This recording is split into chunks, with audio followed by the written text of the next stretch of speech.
আসসালামু আলাইকুম ও রহমতুল্লাহ। প্রিয় দর্শকবিন্দু, আপনারা সবাই কেমন আছেন? আশা করি আপনারা প্রত্যেকে ভালো আছেন।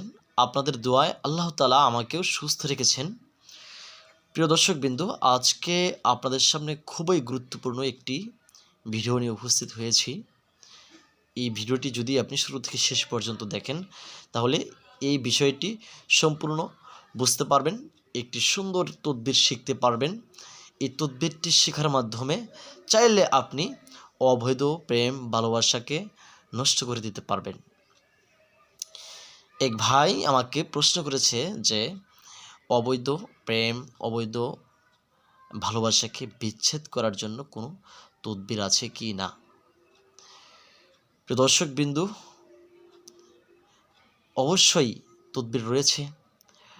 এই বিচ্ছেদের তদবির করার পূর্বে অবশ্যই আপনাকে একটি কথা মাথায় রাখতে হবে, সেটা হচ্ছে অবৈধ কোনো কাজে বিচ্ছেদ করা যাবে না। এখন বলতে পারেন যে অবৈধ কাজ কি? অবৈধ কাজ হচ্ছে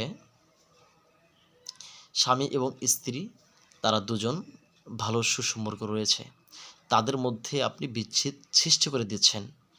অথবা বাপ ছেলে খুব ভালো সুসম্পর্ক, আপনি তাদের মধ্যে সম্পর্ক খারাপ করে দিচ্ছেন, দিয়ে আপনি ফায়দা হাসিল করছেন। তো এগুলো আসলে সম্পূর্ণরূপে নিষিদ্ধ, এগুলো সম্পূর্ণরূপে হারাম। এরকম কোনো কাজ করা যাবে না। এটা হচ্ছে প্রথম আপনাদের প্রত্যেকের মাথায় রাখতে হবে। অনেক সময় দেখা যায় স্বামী তার স্ত্রীকে পৃথক করার জন্য এই বিচ্ছেদের আমলগুলো করার চেষ্টা করে। অর্থাৎ স্ত্রীকে ভালো লাগে না, এজন্য যদি সে ডিভোর্স করে, স্বামী তার স্ত্রীকে ডিভোর্স করে বাদ দিলে তাহলে তার দেলমোহরে অনেক টাকা দিতে হয়। এজন্য চেষ্টা করে যে তদবিরের মাধ্যমে যদি এই আমলগুলো করলে ওই মহিলাটা চলে যায়, তাহলে তো আমার রাস্তা ক্লিয়ার, আমি অন্য একটি বিবাহ করতে পারবো। এ পর্যায়ে এই আমলগুলো করা যাবে না। আপনাকে মনে রাখতে হবে, আপনাকে প্রথমে বুঝতে হবে যে কোথায় তদবির করতে হবে, কোথায় তদবির করা যাবে না। তো প্রিয় দর্শকবিন্দু, যারা বিচ্ছেদের তদবির করতে চাচ্ছেন তারা আমার সাথে যোগাযোগ করতে পারেন, এবং আজকে যে তদবিরটা দেব এই তদবিরটি আপনারা ব্যবহার করতে পারেন। আজকের যে তদবিরটি দেব এই তদবিরটি হচ্ছে, আমি একটি আয়াতে কালিমা এই ভিডিওর মধ্যে দেখিয়ে দেব। এই আয়াতটুকু আপনাদেরকে লিখতে হবে। যাদের মধ্যে বিচ্ছেদ করতে চাচ্ছেন, দুজন অবৈধ প্রেম, আপনার বোন অন্যজনের সাথে প্রেম করে, আপনার মেয়ে অন্যজনের সাথে প্রেম করছে, আপনি চাচ্ছেন যে না, আমি আসলে ওইখানে এই ছেলেটার সাথে আমার বোনটাকে বিয়ে দেব না। আপনার বোন পাগলের মতো তাকে ভালোবাসে, কিংবা আপনি চাচ্ছেন যে আমি ওই মেয়েটার সাথে আমার ছেলেকে বিয়ে দেব না, ওই মেয়েটা খারাপ, কিন্তু আপনার ছেলে ফেঁসে গেছে। এই পর্যায়ে আপনি আপনার ছেলের পরনের কোনো একটি কাপড় নেবেন, কাপড়ের মধ্যে এই আয়াতটুকু 2 বার লিখবেন। কতবার? 2 বার। 2টি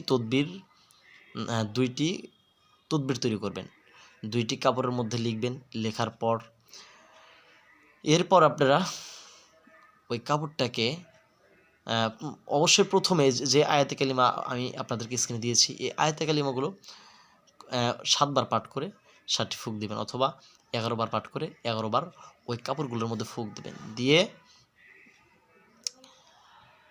এরপরে ওই যখন আপনি এই তদবিরটা কাপড়ের মধ্যে লিখবেন, ওই লেখার নিচে দেখতে পারছেন যে ফুলানা বিনতে ফুলান,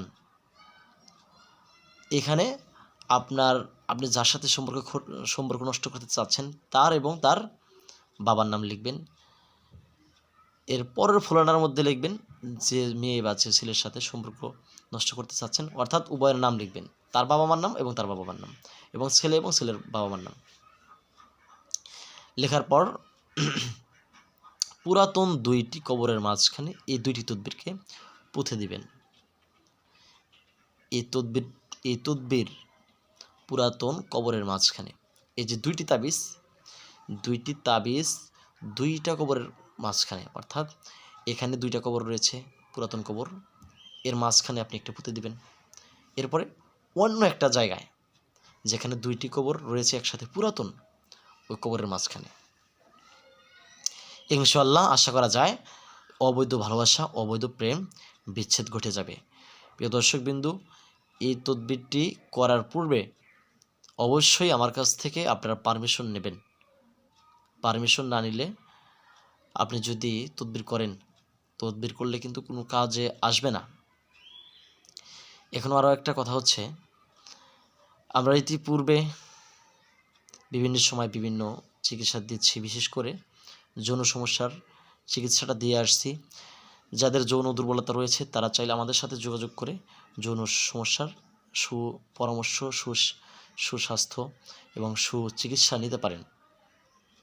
এরপর যাদের জিন ও জাদুর সমস্যা রয়েছে তারাও চাইলে আমার কাছ থেকে চিকিৎসাগুলো গ্রহণ করতে পারেন। আশা করি সবাই বুঝতে পারছেন। দেখা হবে পরবর্তী অন্য কোনো ভিডিওতে ইনশাআল্লাহ। আসসালামু আলাইকুম ওয়া রাহমাতুল্লাহি ওয়া বারাকাতুহু।